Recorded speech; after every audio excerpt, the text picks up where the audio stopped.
আর্জেন্টিনার পক্ষে নয়, নিয়মের মধ্যে লাল কার্ড হজম করলেন সুইস খেলোয়াড়। নিজের পাতা ফাঁদে নিজেই পড়লেন তিনি, যার ফল ভুগতে হয়েছে তাকে। ফিফার আইনের কারণে এমন কার্ড দিতে বাধ্য ছিলেন রেফারি। তার কাছে ছিল না আর কোনো উপায়, বরং যারা নিয়ম জানেন না তারাই এই সিদ্ধান্তকে প্রশ্নবিদ্ধ করার করছে চেষ্টা। ফিফার নিয়মে লাল কার্ডের বৈধতা নিয়ে থাকছে প্রতিবেদনে। সাধারণ এক ড্রাইভের জন্য লাল কার্ড। আগে এক হলুদ কার্ড পাওয়া খেলোয়াড়কে ম্যাচের গুরুত্বপূর্ণ মুহূর্তে আবারও হলুদ কার্ড দেখিয়ে বের করে দেওয়া হলো মাঠ থেকে, সেটাও আবার এক ড্রাইভের জন্য।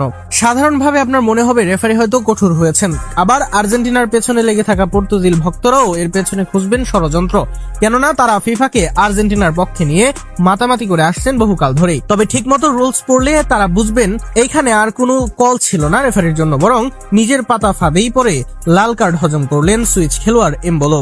ম্যাচের ঘটনার দিকে একবার নজর দেওয়া যাক। 69 মিনিটে রেফারি ফাউলের বাঁশি বাজান সুইজারল্যান্ডের পক্ষে। খালি চোখে দেখে রেফারি মনে করেন আর্জেন্টিনার মিডফিল্ডার প্যারাদেস কড়া ট্যাকেল করেন সুইজারল্যান্ডের অ্যাটাকার এমবোলোকে, যে কারণে এমবোলো পড়ে যান। ফাউলের মেরিট অনুযায়ী প্যারাদেসকে তিনি দেন হলুদ কার্ড।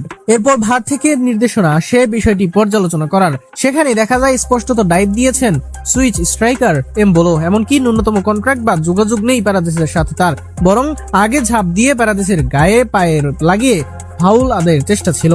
পুরো প্রচেষ্টা যে ডাইভ ছিল আর ফেক ফাউল ছিল, এতে সন্দেহ করার মতো ছিল না কেউ।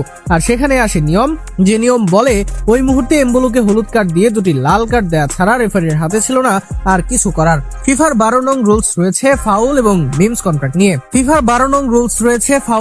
কন্ট্রাক্ট নিয়ে। তাতে যে নিয়ম রয়েছে তা বাংলায় করলে দাঁড়াবে, রেফারি একটি পেনাল্টি কিকের সিদ্ধান্ত দেন, পরে ভার পর্যালোচনা করে দেখা যায় আক্রমণকারী খেলোয়াড় ইচ্ছাকৃতভাবে ডাইভ দিয়ে ফাউল আদায়ের চেষ্টা করেছিলেন, ফলে পেনাল্টির সিদ্ধান্ত বাতিল করা হবে। রক্ষণভাগের দলকে একটি পরোক্ষ ফ্রি কিক দেওয়া হবে এবং ডাইভ দিয়ে আক্রমণকারী খেলোয়াড়কে অবশ্যই হলুদ কার্ড দেখাতে হবে। যদি কোনো খেলোয়াড় ডাইভের জন্য কার্ড পান এবং ভার যদি সেই ডাইভ প্রমাণ করতে পারে, তবে তার হলুদ কার্ড বাতিল হবে। একই সাথে হলুদ কার্ড পাবেন ডাইভ দেয়া খেলোয়াড়। অর্থাৎ এমবোলোকে ফাউলের জন্য আগেই হলুদ কার্ড দেওয়া হয়েছিল প্যারাদেসকে। সেই মুহূর্তে রেফারি চাইলেই শুধু সতর্ক করে আসতে পারতেন না এমবোলোকে, বরং তাকেও দিতে হতো এই হলুদ কার্ড।